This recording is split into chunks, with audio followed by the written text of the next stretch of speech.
Ahmedabad crime બ્રાન્ચે MD drugs સાથે એક મહિલા સહિત 2 શખ્સોની કરી ધરપકડ। અમદાવાદ વડોદરા એક્સપ્રેસ હાઇવે પરથી મેફેડ્રોનના મોટા જથ્થા સાથે આરોપીઓને ઝડપી પાડ્યા। 52.5 લાખની કિંમતનો 525 ગ્રામ એમડી ડ્રગ્સનો જથ્થો ઝડપી પાડ્યો। અજય પ્રજાપતિ અને આનંદી ડામરની ધરપકડ કરવામાં આવી।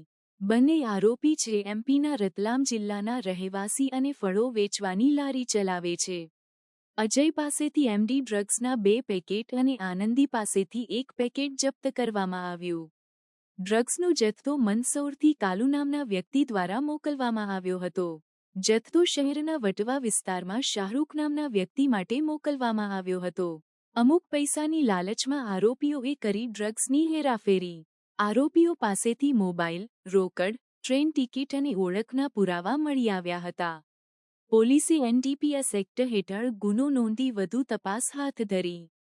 છેલ્લા ઘણા સમયથી અમદાવાદ ક્રાઇમ બ્રાન્ચ દ્વારા નાર્કોટિક સબસ્ટન્સને ગેરકાયદેસર વેચાણ થતું અટકાવવા એનો ઉપયોગ અટકાવવા માટેની એક ડ્રાઈવ ચાલી રહેલી છે। એના ભાગરૂપે મળેલ માહિતી મુજબ ગઈકાલે 2 આરોપીઓને પકડવામાં આવેલા છે અને એમની પાસેથી 525 ગ્રામ એમડી કિંમત ₹52,50,000ની કબજે કરવામાં આવેલી છે અને બીજી ચીજવસ્તુઓ થઈ 53 લાખ જેટલો મુદ્દામાલ પકડવામાં આવેલો છે।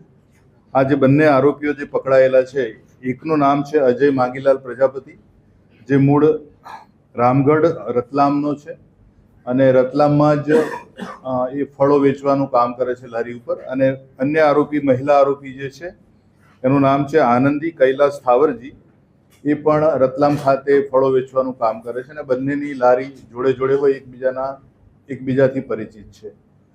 હમણાં છેલ્લા કેટલાક સમયથી જે મોડસ ઓપરન્ડી બદલાઈ છે નાર્કોટિક્સ ડ્રગ્સ અમદાવાદમાં લાવવાની, એ મુજબ જે લોકો આ ગેરકાયદેસર નાર્કોટિક સબસ્ટન્સ મોકલાવે છે એ લોકો રેન્ડમ પેડલર્સને પૈસાની લાલચ આપીને મોકલતા હોય છે અને એ વાતનું ખાસ ધ્યાન રાખી અને સફળતાપૂર્વક રેડનું આયોજન કરેલું અને આ બંને જે આરોપી જે છે તેઓને અમદાવાદ વડોદરા એક્સપ્રેસ હાઈવેના જે પ્રવેશવાનો નારોલ તરફનો રોડ જે ફૂટબ્રિજ છે ત્યાંથી બંનેને પકડવામાં આવેલા હતા।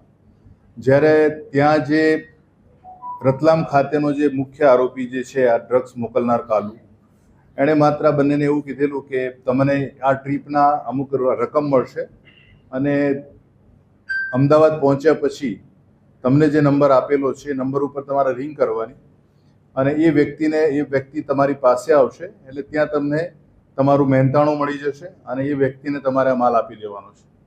એટલે આ લોકો બંને જ્યારે અમદાવાદ પહોંચ્યા ત્યારે એ લોકોએ વ્યક્તિને ફોન કર્યો, એ જ અરસામાં આ આખો મુદ્દામાલ પકડાયેલો છે અને આરોપીઓ પણ પકડાયેલા છે। આ બંને જે મુખ્ય જે અહીંયા જે માલ સપ્લાય જે લેનાર છે અહીંયા અત્યારે, એ વટવામાં રહેતો શાહરૂખ નામની વ્યક્તિ છે અને જે પોતે પણ મૂળ મંદસૌરનો વતની છે અને એ ત્યાં જે રતલામ ખાતેના જે કાળુ છે એની સાથે, એનો કાળુ ઉર્ફે કલ્લન ખાન, એની સાથે પરિચયમાં છે। અને હજુ હાલ પ્રાથમિક તપાસમાં જે જાણવા મળ્યું છે એ મુજબ આ અગાઉ પણ આ લોકોએ આ રીતનો એક જથ્થો અમદાવાદમાં મોકલાવેલોનું જણાવે છે।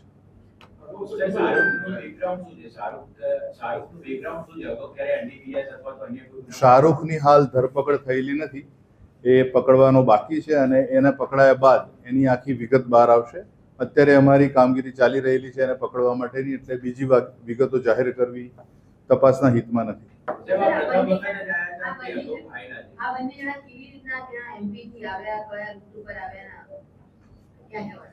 મંદસૌરથી એ લોકો બરોડાથી બાય રોડ અમદાવાદ આવ્યા અને અમદાવાદ એક્સપ્રેસ હાઈવે જે અમદાવાદ તરફે પૂરો થાય છે ત્યાં એ લોકો ઉતર્યા અને પછી ત્યાંથી એ લોકોને જે અગાઉ મેં જણાવ્યું પ્રમાણે એમણે ફોન કર્યો રિક્ષા ચાલકને અને ત્યારબાદ એ જ અરસામાં આ પોલીસની રેડ થતાં ક્રાઇમ બ્રાન્ચની ટીમ દ્વારા બંનેને પકડવામાં આવેલા છે।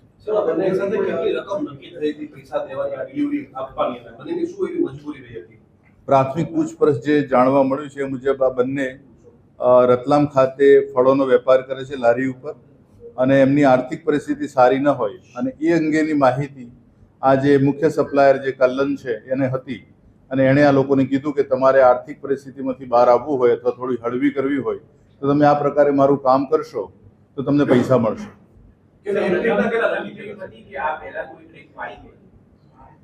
એક ટ્રીપના 5 થી 10,000 નક્કી કરેલા છે અને આ અગાઉ પણ એમની જે પ્રાથમિક પૂછપરછમાં જણાવ્યા મુજબ એકવાર એ લોકો આ રીતે માલની ડિલિવરી આપી ગયેલા છે એમડી ડ્રગ્સની. કેટલા સમય પહેલા એ કેટલો માલ હતો? એ 1 મહિના અગાઉ આ લોકોએ ડિલિવરી આપેલાનું પ્રાથમિક રીતે જણાવે છે. એની ખરાઈ કરવાની પણ બાકી છે. એ પણ એકચ્યુઅલી આ જે નીડ ટુ નો બેઝિસ આખું આ લોકો કામ કરે છે. દાખલા તરીકે રતલામથી જ્યારે એમ ગેરકાયદેસર ડ્રગ્સનો જથ્થો જ્યારે આ લોકો લઈને આવે છે ત્યારે એમને લેનાર વ્યક્તિ વિશે માહિતી નથી હોતી. માત્ર એક ફોન નંબર આપવામાં આવે છે. એ ફોન નંબરવાળી વ્યક્તિને જ્યારે રિંગ કરવામાં આવે ત્યારે વ્યક્તિ માલની ડિલિવરી લઈ લે અને ત્યારબાદ આ લોકોને મહેનતાણું આપીને ત્યાંથી રેલવે સ્ટેશને છોડી દેતા હોય છે કાલુપુર. પછી આ જે પણ પેડલર્સ છે એમને જે પણ નજીકની ટ્રેન પડતી હોય ટ્રેનમાં પરત પોતાના વતન જતા રહે છે.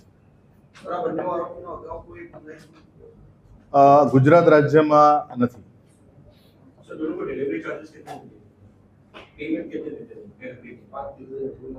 फर्स्ट पेमेंट हाँ, वो जो जिस बंदे को कॉल करते हैं वो लोग मतलब જે વ્યક્તિને એ લોકો ફોન કરીને બોલાવે છે ડિલિવરી માટે એ જ વ્યક્તિ અમને મહેનતાણું ત્યાં જ આપી દે છે.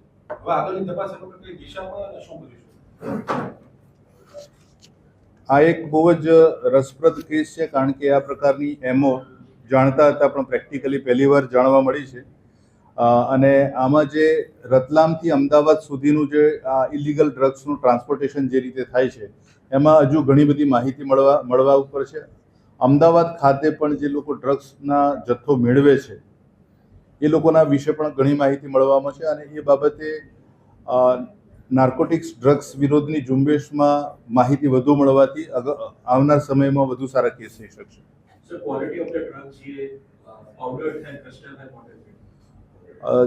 FSLએ જે પ્રમાણે આનું પરીક્ષણ કર્યું એમડી ડ્રગ્સનું એ પ્રમાણે એની ખૂબ સારી ક્વોલિટીનું ડ્રગ્સ છે.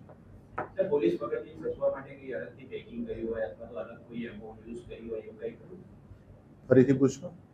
પોલીસથી બચવા માટેથી કોઈ આ લોકોએ ધ્યાન રાખ્યું હોય ખરા એવું કંઈ ખરું કે આ જે પુરુષ આરોપી જે છે અજય અને મહિલા આરોપી આનંદી આ બંનેની ઉંમર 41 વર્ષની છે. એટલે કોઈ પણ વ્યક્તિ જોવે તો એવું લાગે કે કોઈ કપલ જે જાય છે એ રીતે આ લોકો માલ સાથે ઉતરેલા હતા.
Thank you.